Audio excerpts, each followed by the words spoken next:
Hello friends, and welcome to the Tavern of Tomes. My name is RK Fox, I am your tavern keeper, and I'm joined today by my fellow storytellers Kent Aldrich, Christian Majewski, the one and only Rachel, and Alex Oak. And together we're going to weave a world of myth and legend. The walls of my tavern are lined with leather-bound books filled with blank pages. Once a week here at the tavern, we open a tome at dusk and fill its pages with stories. The world outside is dark and scary, it has its beauties, but they're hard to see at night, so for the time being, let's leave this world and go adventure, shall we? Now, last we left off, we had one very long scene. Very long conversation. Yep. Where the captain of the ship, Callus de Gaulle, the first mate, Adrian Mahler, the quartermaster, Matubi Kitwana, and our stellar party all met up to try and figure out what to do about the fact that the shipwright is waiting for them right outside of Scion's Bay. After long debates in which they tossed back various different plans of, maybe we jump them and try and free the rest of the crew, or the rest of their slave crews, and try and, overrun them. Maybe we send Straya to try and just buy us passage, or maybe we just run.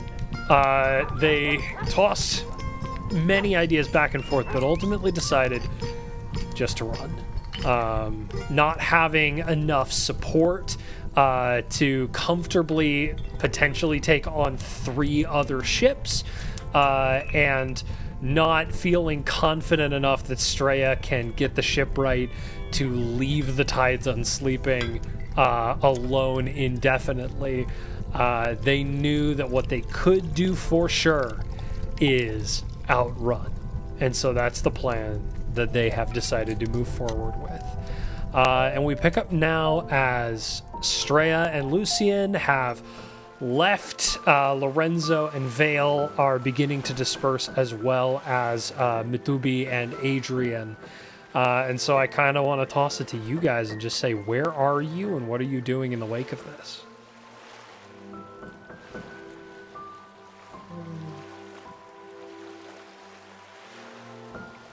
I think Lorenzo is just like,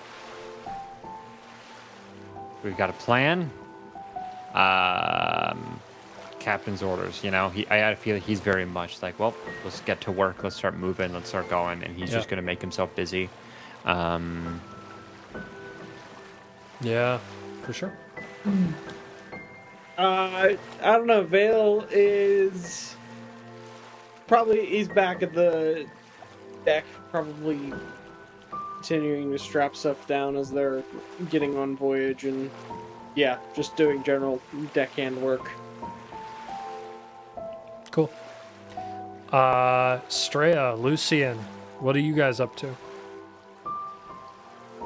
I'm just laying in the hammock playing. Cool. Processing. Lucien. Yeah. Finding something to do. Okay, sounds good. You guys just spend the rest of your day making your way out closer to Scion's Bay. I think we're gonna roll into some downtime as you guys are gonna be sailing all the way out of Scion's Bay to you'll be making a stop in the Straits of Guerrever. Yeah, Guerrever, just south of Tansonne in the Quadratica. So you guys will be sailing from Domitia to Yela, and then Yela to Elwell,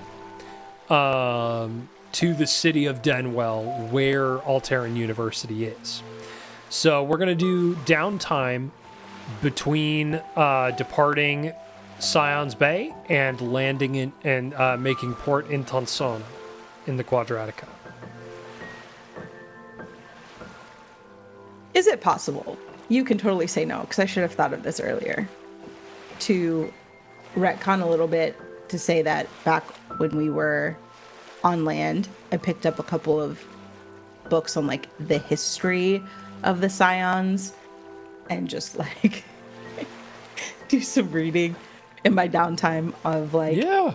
so and so begat so and so, and this is their reign, and this is like how they Yeah, were viewed. for sure. Yeah. Just some family history research. Yeah, 100%. Okay. Cool. That's what I want to do. Okay, we'll say go ahead and give me an intelligence history check with advantage. Okay. Intelligence history check.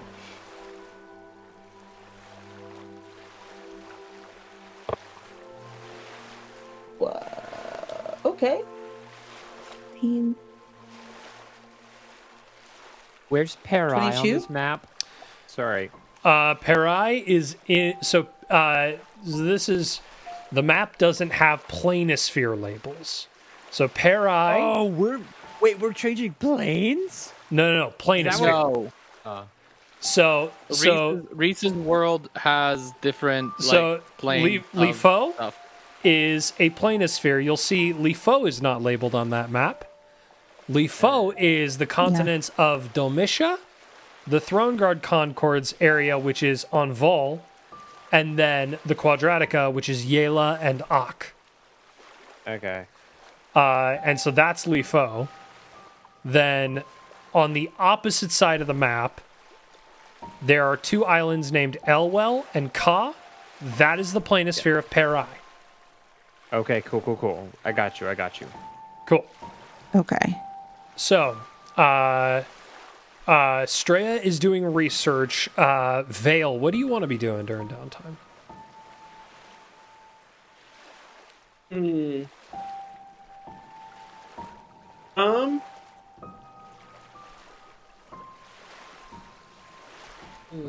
I think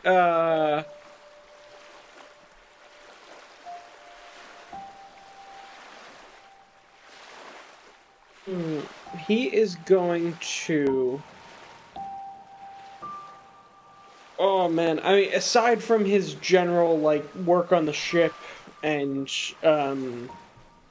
working out and things like that, I do think he is consistently going to look haggard. It looks like he's not getting great sleep on this journey. Cool. And will kind of, anybody who's noticing will notice he's pushing himself harder whenever he's doing things. Okay. And, yeah. Let's pop in real quick and do a scene. Explain to me, in a scene that I'm going to invite you to be designing and creating, why he is looking extra haggard. Yeah. Give us a window into the character. Yeah, zooming in one night, Vale is dreaming, and he sees flames, and he is kneeling before a burning building, and his hands are covered in blood, and every time he closes his eyes, he sees this over and over and over again. And is this a dream that you're describing? Yeah, it's a dream. Every time he falls asleep, Yeah. it's the consistent dream that keeps happening. Yeah. It's usually just that scene, just perpetually. At times there are flashes of other things, of other memories from that night, from the days leading up to it. Yeah. But being back at the chapel reignited some of those memories, and now they're playing for him. Yeah. And so he... Go ahead. No, finish your sentence. Yeah, that was basically it. Okay, great. Lucien, make just a D20 roll. Okay. I am just rolling a d20. Yep. He just Sorry, rolled a looking for my d20. dice.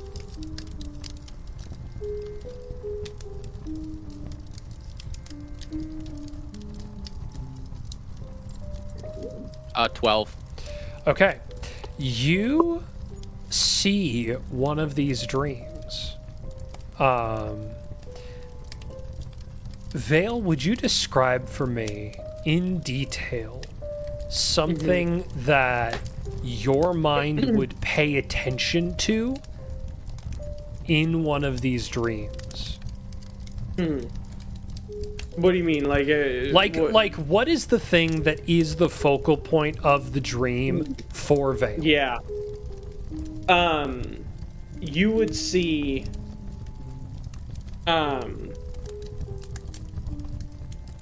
Vale kneeling, head down, is looking at his hands, and they're covered in blood. And you can see, like, he clearly was just in a fight. There's blood all over him. Not his, but, like, that definitely was in a fight. And in front of him is a guy, an older gentleman dressed in some sort of robe, a vestment of some sort. I don't know that you recognize it necessarily, who's dead.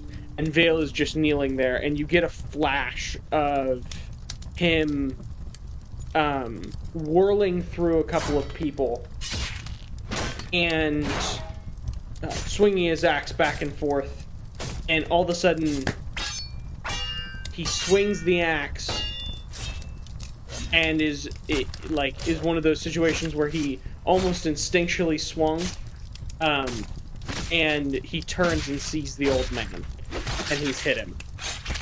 The priest. Yeah, the guy in whatever the robes, and it flashes back to him kneeling on the ground, and there's a building burning right in front, and then Vale typically wakes up at that point, and then tries to go back to sleep. Before you wake up, I just want to invite Lucian. Do you want to do anything in or to this dream? Okay, recap the dream to me again. Is kneeling on the ground looking at his hands, and then has like a flashback within the dream, essentially, where he's flashing back to the moment where he is at least accidentally killing the... Okay. And this is visibly Alano, or like where are we? You're in Omarcel. Kind of. We're in Omarcel. Okay. What does the building look like that's burning behind you? It is. Actually, you go ahead. I mean, I'm not sure exactly what architecturally it would look like. It's not a incredibly impressive building, and in the dream it is dark, so I don't know that you'd necessarily be able to see anywhere else in the area. So, like, I don't know that there'd be much context clues for what the building is in the dream. What you see is a simple Gothic chapel in flames. Okay.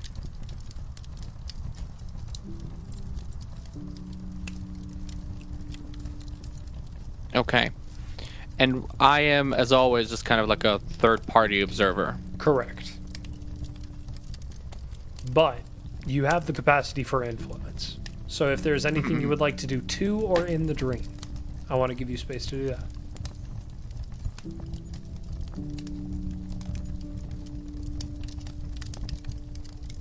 I think the only thing I'm gonna do is the priest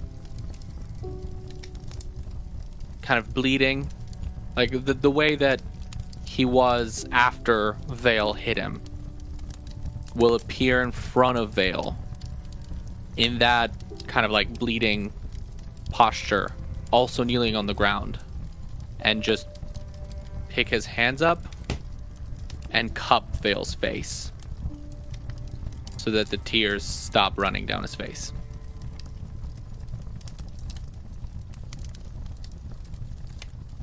And Vale will, I mean, in utter surprise, because he's had this dream 100 times or more, will, like, jerk away, and I'm imagining probably have a physical reaction that probably wakes him up. So I think the reaction is you jerk away and you stand up and you jerk back with so much force that you actually trip and begin to fall backwards. And what happens is you fall backwards, and when you feel you would hit the ground, you just keep falling but with a sense of rotation, as though gravity is just continually spinning you around a singular point. Oh, that's awful. And as you just sort of continually circle, you wake up.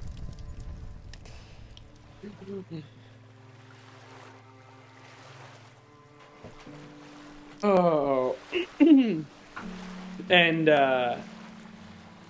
he's gonna roll out of his hammock and go and sit on deck. And probably spend the rest of the night looking at the stars. Lorenzo, anything you want to do during downtime?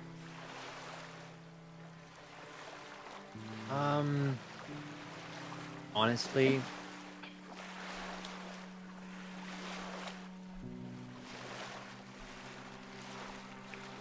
I think he'll just be kind of going about his days, kind of just trying to be like, I'm on a ship again.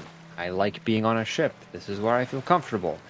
And then he keeps going every single night. He goes back to his bunk and he looks at the botany book and goes, "Tch," and goes to bed.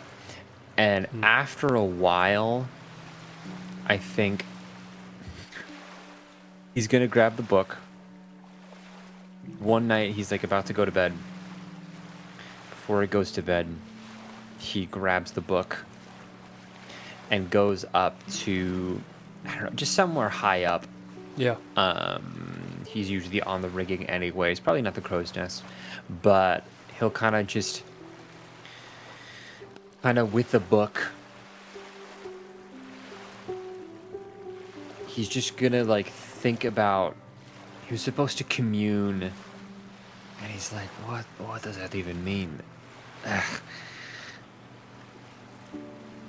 And he thinks back and it's like, okay, it was supposed to be with the earth or the air or with the sea, but the sea's everywhere. I'm always around the sea.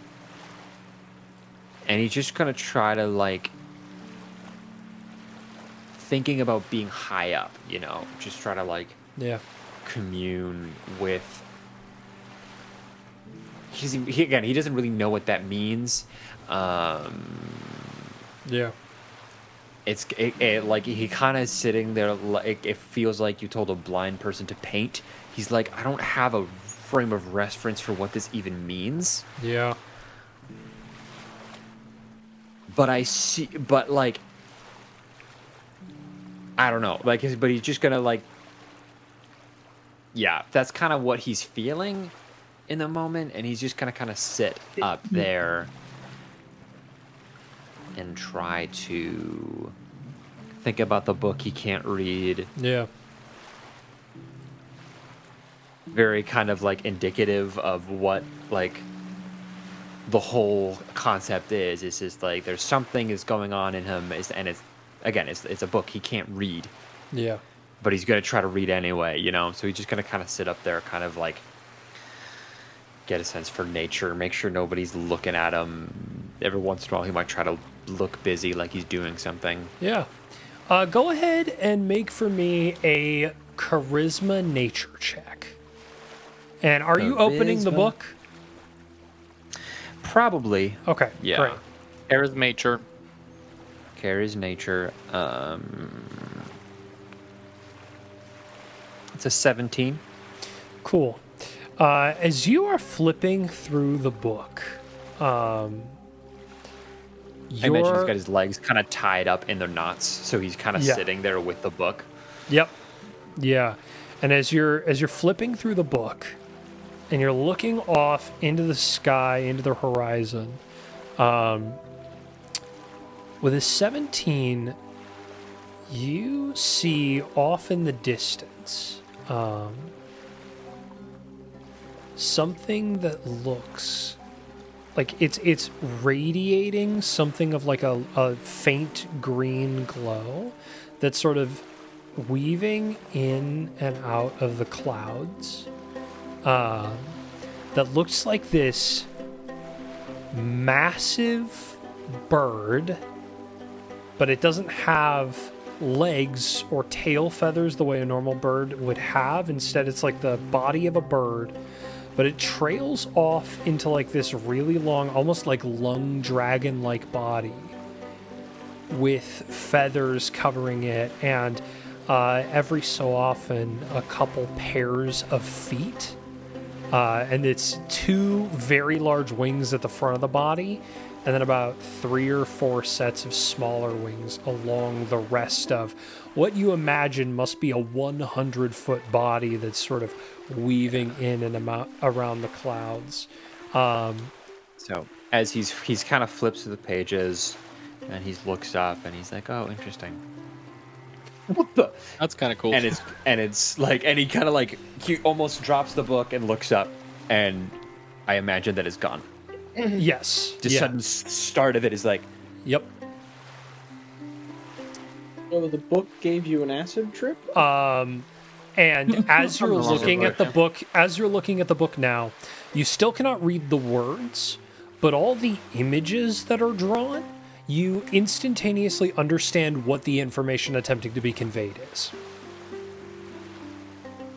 Even though you can't understand any of the written word, you know, like, oh, this page is talking about leaves and chlorophyll and how they gain, like, how they collect energy from sunlight and convert that. Like, you can understand the message of the images, even though you don't understand the meaning of the words. yeah, it's kind of like looking at diagrams, and like I can kind of piece together what's going on. Not kind of pieced together. Looking at the image gives you perfect clarity on what the image is there to convey, even though the words still have no meaning whatsoever to you. Cool. Cool. Just the book. Climbs down. Tries to go to bed. Probably doesn't. Go ahead and give me, just for the rest of this this downtime, go ahead and give me a nature check or a history check. I am going to ask you to use your intelligence for these, but pick whichever you like better. Doesn't matter. Let's go with nature because it's on theme. That's a 2. Okay, sounds good. Never mind. That's a 2. Straya, The for pictures, downtime. man. Straya, for downtime, is there anything you'd like to do? Mostly gonna read my history books.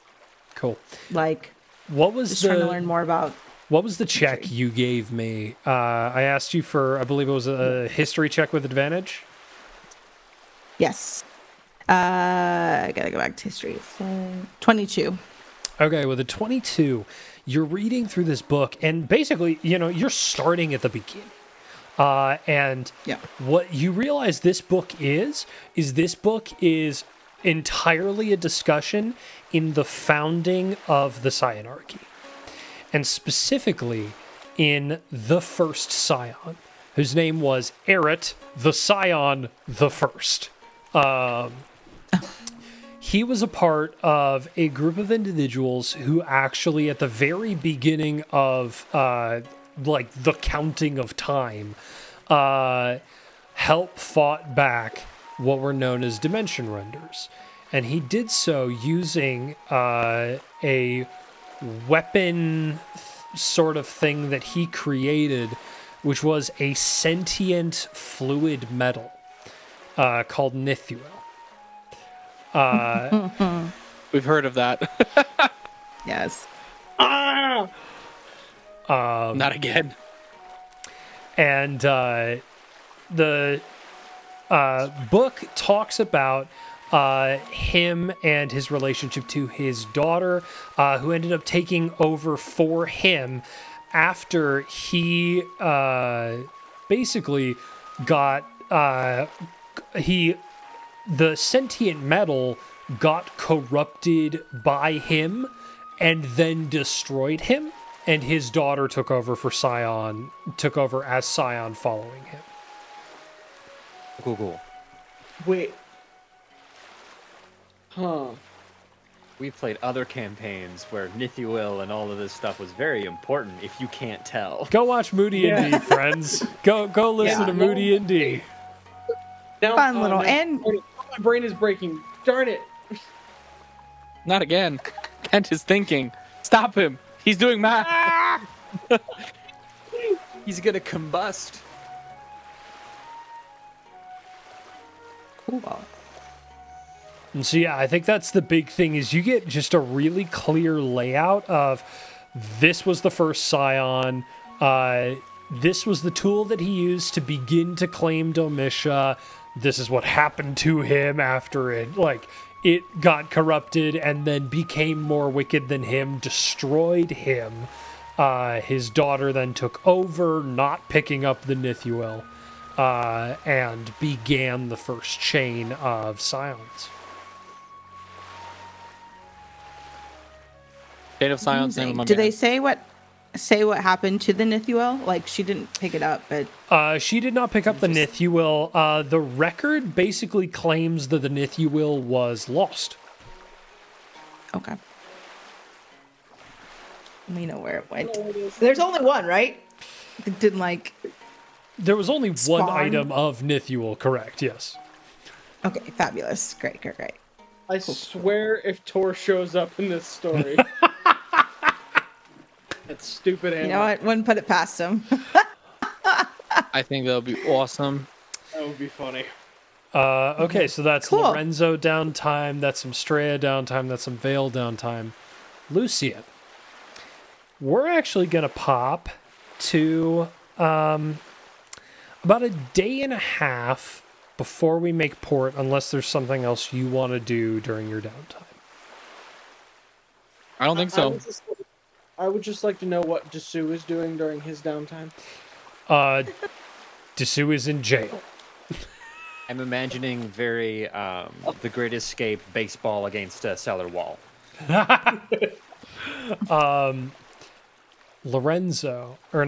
Lucian. You've had It's okay. It happens all the time. all sorts of, dreams of various different crew members. Obviously, you were in one of the Vale's dreams and actually got to be able to influence that. And about a night before you expect to reach Tansonne, you begin a dream where once again you are on the island, or are on the island that looks out on the island from which the voices come. Yes. I'm on the cliff. Correct. You are on the cliff, and I'm actually going to invite somebody to join us here at the table.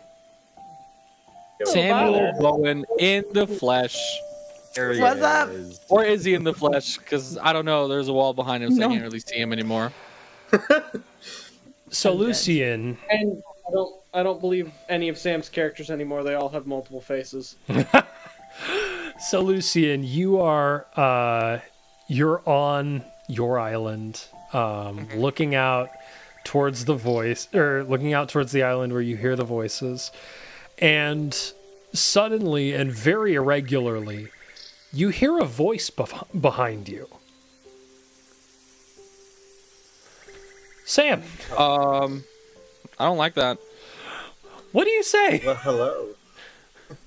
I'll just say, my fairest Lucian. Hello. Lucian, you turn around and see Sam. Oh, am I describing my character now? Yes. Oh, shoot. So, what you see behind you, it's a rather disheveled looking guy. His skin is kind of more on the grayish side, but you can see there's sort of these streaks of gold kind of from his fingertips, kind of on the bits of his neck that you can see. And strangely, just kind of around his eye as well. And you see his eyes. They do seem to be a sort of purplish, where the whites of his eyes would be.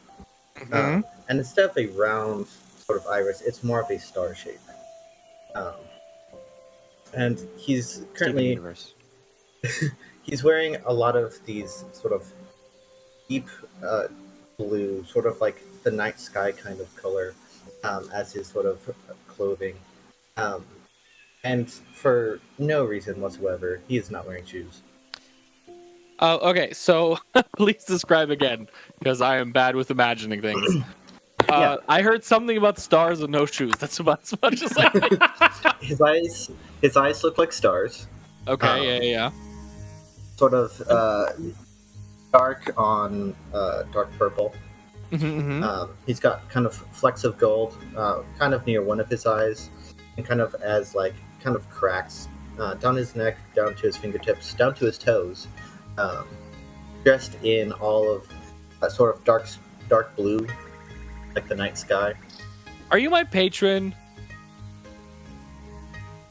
I don't think so. Okay. Reese, is he my patron? I disclose nothing at the moment. He is my patron. No. Okay, keep talking, Sam. Yeah. I'll just say hello. Lucian immediately is like, I'm supposed to be alone here. Who are you? Hello. I'm weird. Yeah, you are weird, but like, what are you doing here? I have a message for you and your brother. And my brother. Okay, cool. Not weird at all. Keep talking, please. I'm listening. And he'll just kind of reach into his pocket, pull out a little scroll, and just be like, "Ah, yes, Lucian. On a lost, lonely isle amid Magnum Steep, by the source of your magic, ready to wake from their sleep. Awake they should not, till the moment transpires, when in his hour of weakness, man needs community's ire. To wait for the moment, do not act in haste, lest awakening the source would all go to waste. Taste yourself carefully, but nor should you tarry. In your hands, the fate of man, but a burden to carry." And then he'll just have a broad grin on his face. You were thinking about that for a long time, weren't you? Very much so. Could you like write that down for me? It's going to be very difficult to remember. All I remember is that the fate of humanity is on my shoulders, but please, I already knew that. Yeah, that's tough luck right there. Look at me. How is the fate of humanity not on my shoulders? I mean, No, with but those like shoulders, fully- humanity's fine. Not on these shoulders. I am joking and doing the haha and all that, but like, who are you? Why are you in my house? I'm in your house. Well, this is basically like my house. You know what? Listen, you don't like, you look kind of weird, but come sit. And he like pats the grass on like the cliff next to him, like makes a little bit of room. He's like, come, sit. Yeah, he'll just kind of shrug, walk up, and just get like uncomfortably close to you, and just sit right there. So like, this is great. You don't. It's happened. You're not often. around people much, are you? Yeah. Yeah, no. This Yeah, is I terrible. can tell. You see, normally being this close to someone, not always a good idea. How Where I official? come from, you get punched in the nose. Oh. He'll just like take a step slightly away. Just kind of scooch a little bit.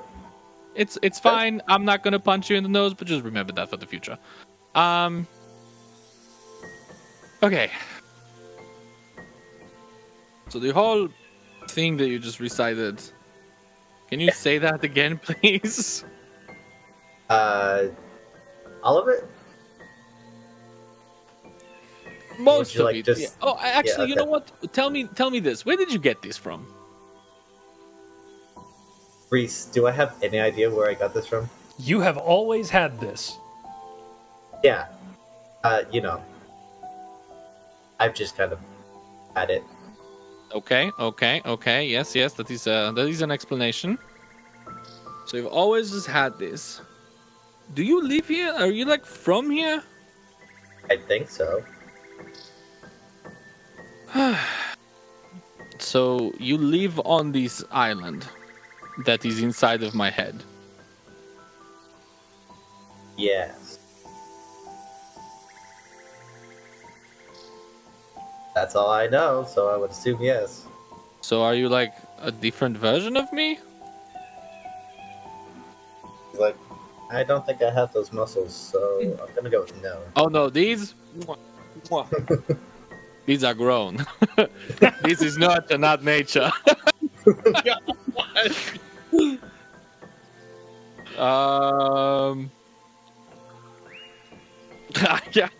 I am like Christian is completely at a loss as to what to say. I am not Perfect. fully sure, you know, what any of this means. Why we are conversing here like this? Would you be?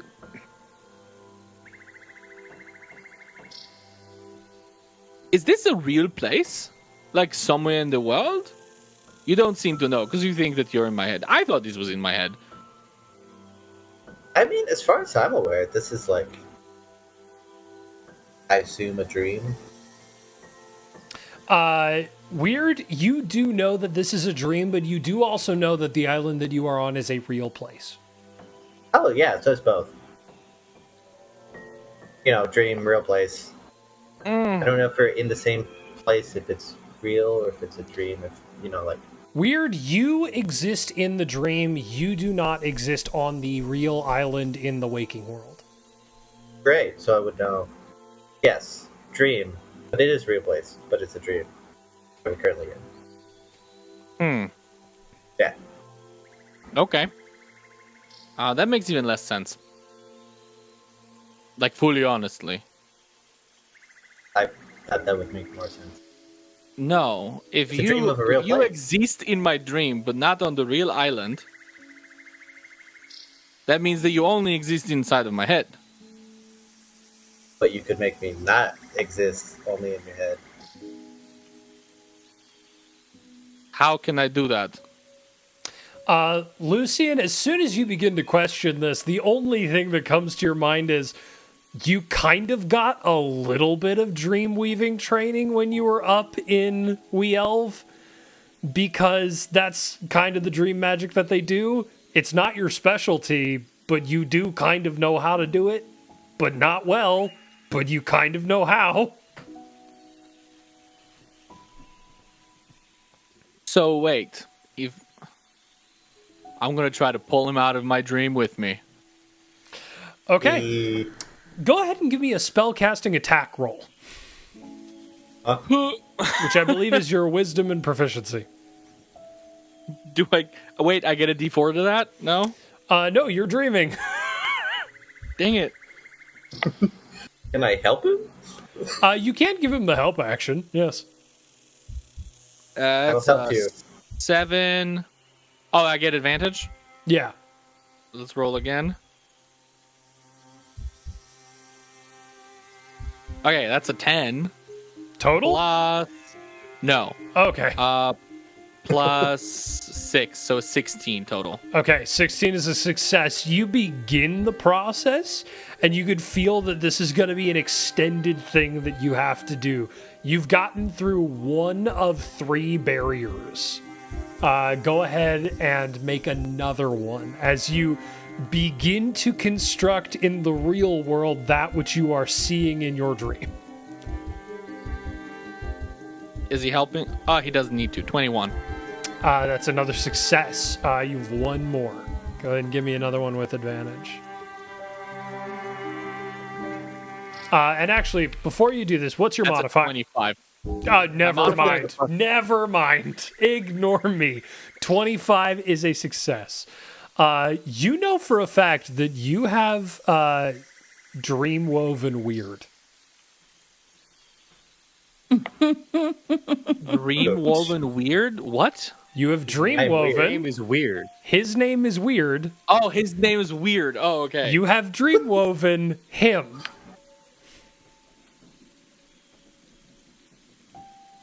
So now he's in reality?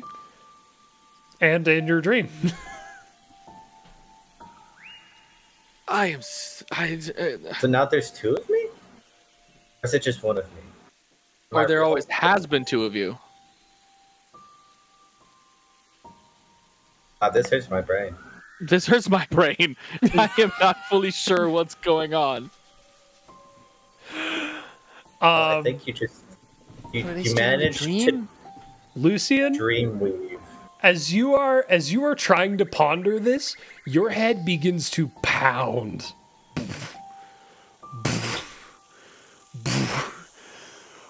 You wake up.